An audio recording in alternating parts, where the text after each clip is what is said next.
Assalamualaikum warahmatullahi wabarakatuh. Anak-anak, bagaimana kabarnya? Mudah-mudahan kalian tetap semangat. Kalian di rumah tetap sehat karena kita masih mengadakan pembelajaran jarak jauh. Pada kesempatan kali ini, Ibu akan membahas masih di bab 4, yaitu Indonesia dari masa kemerdekaan hingga masa reformasi. Kita masuk ke masa demokrasi parlementer atau liberal pada tahun 1950 sampai 1959. Sebelum kita lanjutkan, mari kita berdoa dulu agar pembelajaran kali ini kita bisa ikuti dengan baik dan diberikan Allah kemudahan. Berdoa mulai. Selesai? Alhamdulillahirrabbilalamin. Tadi sudah Ibu sampaikan bahwa kita akan mempelajari tentang masa demokrasi parlementer. Minggu kemarin kita sudah belajar tentang proklamasi kemerdekaan Indonesia. Tentunya kalian kemarin sudah menyimak videonya dan kemarin Ibu juga sudah menjelaskan bahwa kemerdekaan Indonesia itu diraih dengan penuh perjuangan. Kalau kemarin golongan tua masih menginginkan untuk menunggu Jepang memberi kemerdekaan, tapi golongan muda menginginkan bahwa kemerdekaan itu hasil jerih payah sendiri dan hasil dari rahmat Allah Subhanahu wa Ta'ala. Nah, anak-anak, sebelum kita mulai, Ibu akan memberikan tujuan pembelajaran kita pada kali ini. Tujuan pembelajaran mendeskripsikan perkembangan politik pada masa demokrasi parlementer. Sistem pemerintahan pada masa demokrasi liberal atau parlementer tahun 1950 sampai 1959. Demokrasi liberal adalah sistem pemerintahan yang menempatkan presiden sebagai kepala negara dan perdana menteri sebagai kepala pemerintahan dan pimpinan kabinet. Ciri-ciri masa demokrasi liberal: pertama, parlemen memegang posisi yang kuat terhadap kabinet. 2. Presiden dan wakil presiden bertugas sebagai kepala negara saja. 3. Penentuan kebijakan didasarkan atas keputusan mayoritas. 4. Sering terjadi mosi tidak percaya pada kabinet.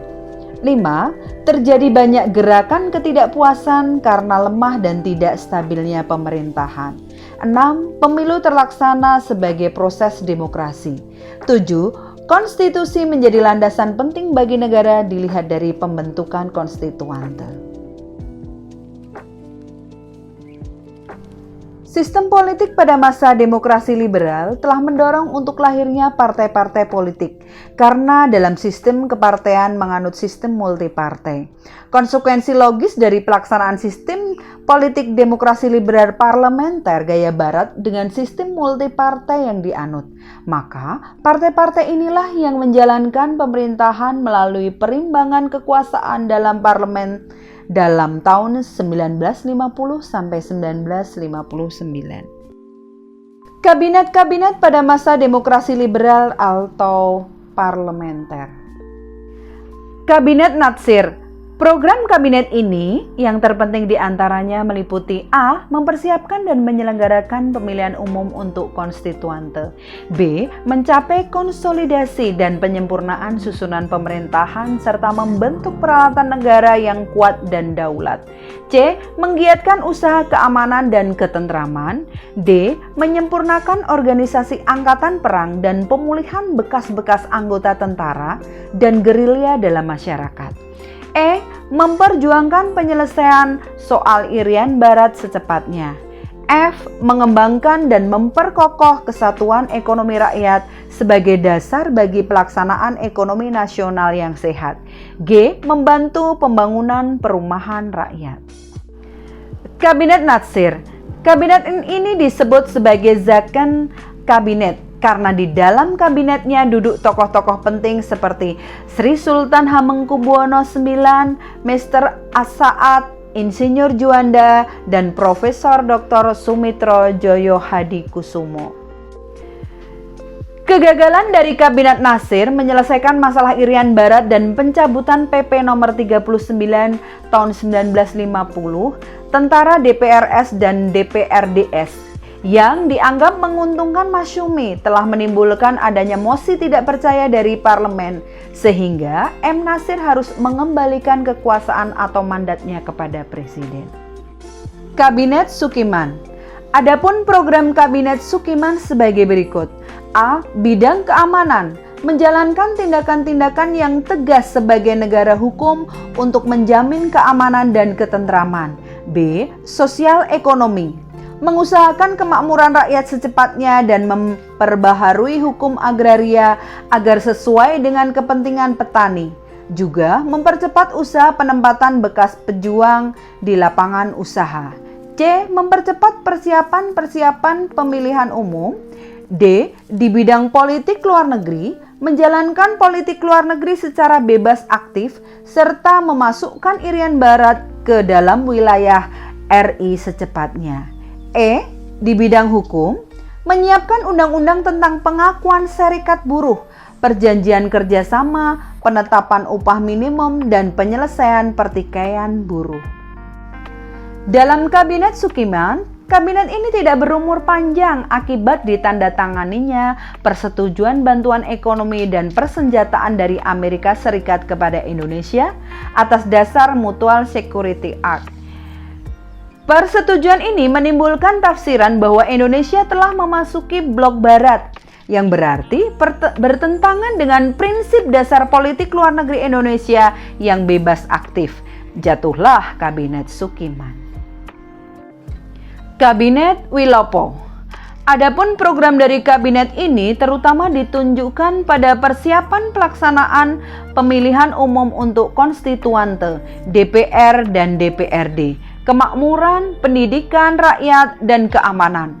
Sedang program luar negeri terutama ditujukan pada penyelesaian masalah hubungan Indonesia-Belanda dan pengembalian Irian Barat ke Indonesia, serta menjalankan politik luar negeri bebas aktif menuju perdamaian dunia. Pada tanggal 17 Oktober 1952, timbul soal dalam Angkatan Darat yang terkenal dengan nama peristiwa 17 Oktober. Akibatnya, kabinet menjadi goyah.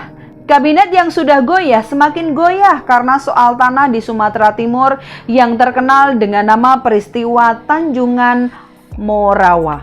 Peristiwa ini terjadi akibat pengusiran penduduk yang menggarap tanah perkebunan yang sudah lama ditinggalkan dengan kekerasan oleh aparat kepolisian. Sementara pendudukan sudah terkena hasutan kader-kader komunis sehingga menolak untuk pergi. Maka terjadilah bentrokan senjata dan memakan korban. Peristiwa ini mendapat sorotan tajam dan emosional dari masyarakat, sehingga meluncurlah mosi tidak percaya dari Sidik Kertapati, Sarekat Tani Indonesia, dan akhirnya pada tanggal 2 Juni 1952, Wilopo menyerahkan kembali mandatnya kepada Presiden. Kabinet Ali Sastro Amijoyo I. A. Dalam negeri mencakup soal keamanan, pemilihan umum, kemakmuran dan keuangan negara, perburuh dan perundang-undangan. B. Pengembalian Irian Barat. C. Politik luar negeri bebas aktif. Dilaksanakan Konferensi Asia Afrika pertama. Konferensi Asia Afrika pertama ini diselenggarakan di Bandung pada tanggal 18 sampai 24 April 1955. Konferensi dihadiri oleh 29 negara-negara Asia Afrika, terdiri 5 negara pengundang dan 24 negara yang diundang. KAA 1 ini ternyata memiliki pengaruh dan arti penting lagi solid. KAA 1 ini ternyata memiliki pengaruh dan arti penting bagi solidaritas dan perjuangan kemerdekaan bangsa-bangsa Asia Afrika. Kabinet Burhanuddin Harahap. Tugas utama dari kabinet ini adalah memastikan pemilu 1955 berjalan dengan baik. Terdapat 100 partai mengajukan diri untuk DPR dan 82 partai untuk konstituante. Ditambah lagi 86 organisasi dan perseorangan yang ikut serta dalam pemilu. Tugas Kabinet Burhanuddin dianggap selesai dengan terlaksananya pemilu yang akan membentuk kabinet baru. Pada tanggal 3 Maret 1956, Perdana Menteri Burhanuddin Harahap selaku formatur kabinet menyerahkan mandatnya kepada Presiden Soekarno sehingga kabinet ini resmi dinyatakan demisioner. Kabinet Ali Sastro Amijoyo II. Kabinet Ali Sastro Amijoyo II sering pula disebut Kabinet Ali Rom Idam, bertugas pada periode 24 Maret 1956 sampai 14 Maret 1957. Kabinet Ali kembali diserahkan mandat pada tanggal 20 Maret 1956 yang merupakan koalisi antara PNI, Masumi, dan NU. Program Kabinet Ali Sastro Amijoyo II yang pertama adalah pembatalan KMB, Konferensi Meja Bundar, 2. Pengembalian Irian Barat, 3. Keamanan, 4. Perekonomian dan keuangan. Kabinet Juanda. Kabinet ini mempunyai tugas untuk mengembalikan Irian Barat dan juga menyelesaikan permasalahan ekonomi. Kabinet Juanda memiliki 5 pasal program kerja yang dikenal dengan nama Pancakarya. Yang pertama adalah membentuk Dewan Nasional, 2. Normalisasi keamanan Republik Indonesia, 3. Melanjutkan pembatalan KMB, 4. Memperjuangkan Irian Barat kembali ke Republik Indonesia, 5. Mempercepat pembangunan. Kabinet Juanda. Pada tanggal 13 Desember 1957, keluarlah deklarasi Juanda yang berhasil mengatur kembali batas perairan nasional Indonesia. Hal tersebut menjadi catatan gemilang dari Kabinet Karya. Deklarasi Juanda juga mengatur tentang laut pedalaman dan laut teritorial. Peraturan lama menyebutkan jika laut teritorial memiliki lebar 6 mil dari garis dasar sewaktu air surut. Jika deklarasi Juanda tentang laut teritorial diberlakukan, maka di wilayah Indonesia akan terdapat laut bebas seperti Laut Jawa, Laut Flores, dan lain sebagainya.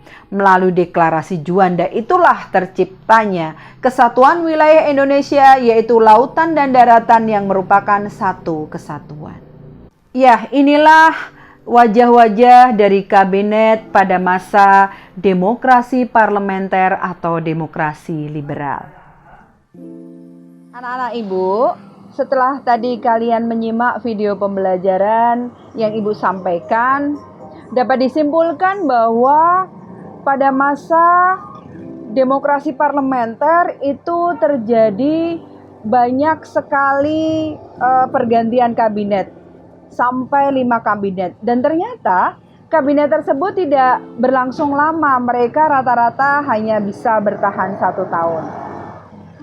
Nah, baiklah, karena tadi kalian sudah menyimak, Ibu cukupkan sekian saja video pembelajaran dari Ibu.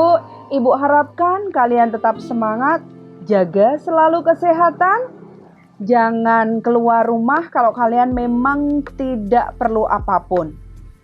Untuk minggu depan kita bertemu lewat Zoom. Kita akan memperdalam lagi tentang materi yang akan Ibu kasihkan. Selamat berpisah anak-anak. Sampai berjumpa lagi. Terima kasih sudah menyimak video Ibu. Assalamualaikum warahmatullahi wabarakatuh.